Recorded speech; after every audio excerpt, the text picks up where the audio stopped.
सभी देशों और कालों में संत महापुरुषों ने आत्म कल्याण के लिए सत्संग को ही सर्वोत्तम साधन बताया है।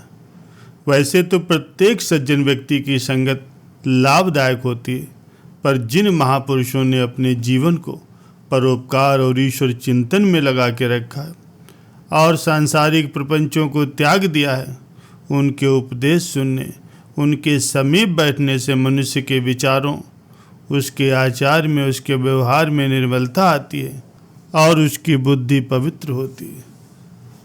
सत्संग के प्रभाव से ही मनुष्य को ज्ञान की प्राप्ति होती है और उसका आत्म कल्याण का मार्ग प्रशस्त होता है।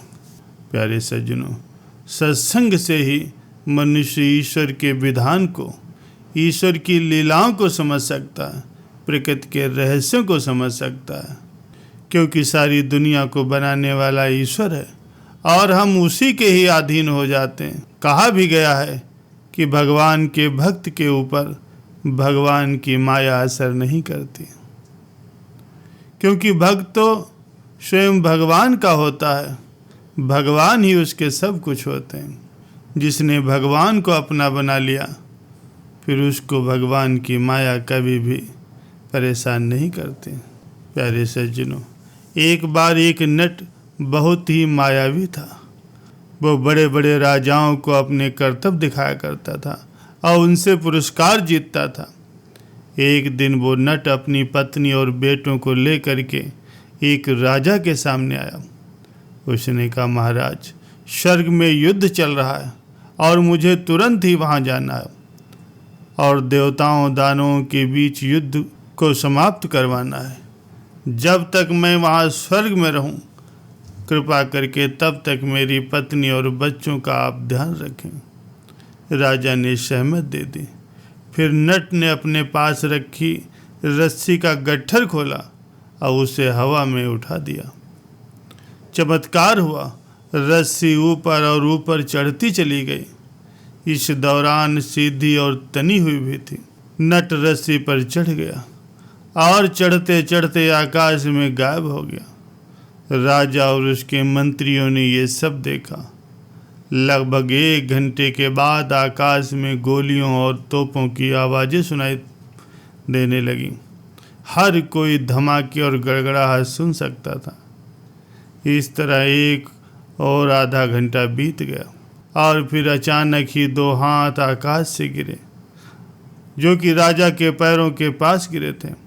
अविश्वसनीय रूप से वे नट के थे। फिर कुछ समय बाद उसके दोनों पैर भी नीचे गिर गए। उसके बाद उसका शरीर, लेकिन उसका सिर नहीं गिरा।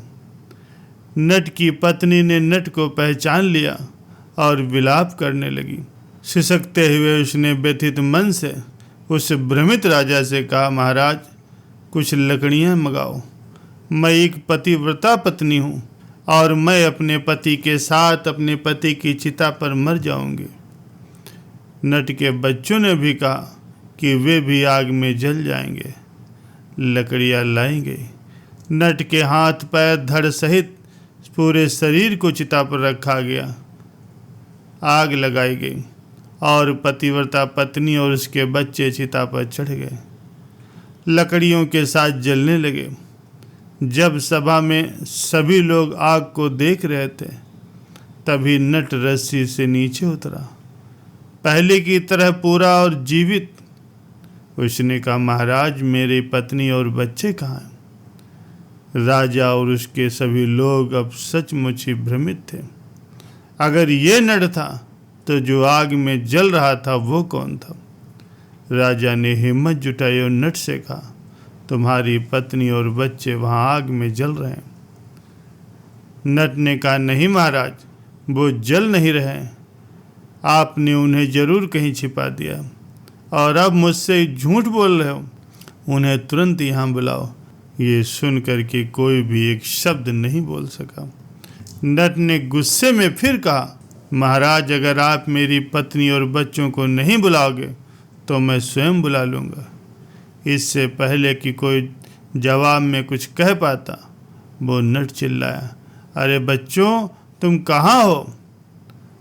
और उसके बच्चे महल की तीसरी मंजिल से चिल्लाए, देखो हम यहाँ हैं।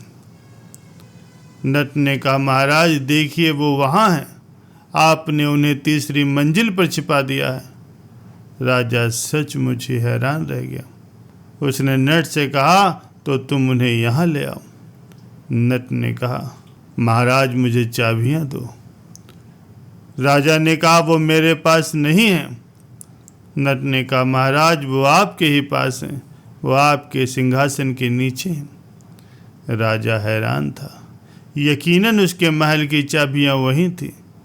तीसरी मंजिल को विधिवत खोला गया और नट की पत्नी और बच्चों को नीचे लाया गया। राजा और उसके मंत्रियों को अपनी आंखों पर विश्वास नहीं था।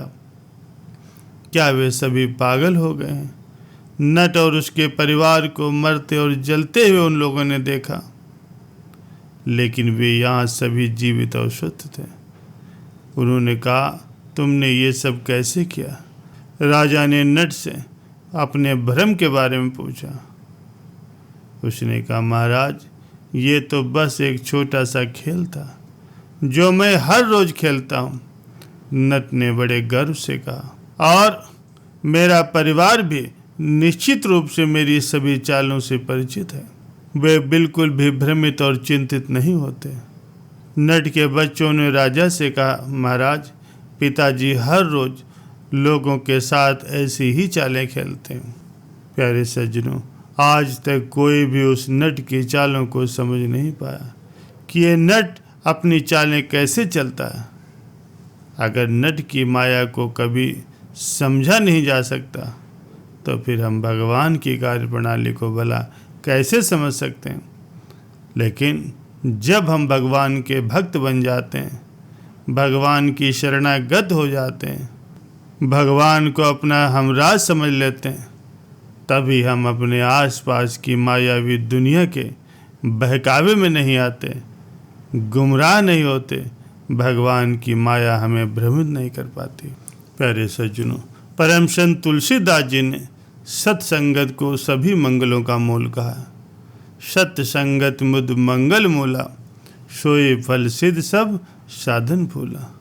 जब हम सत्संग में जाते हैं, संत महापुरुषों की कृपा हासिल करते हैं, यज्ञ तप दान जप जो कि सत्संग के बराबरी नहीं कर सकते, वो सत्संग संत महापुरुषों के संग से बहुत ही सरलता पूर्वक और थोड़े समय में ही प्राप्त हो जाता है।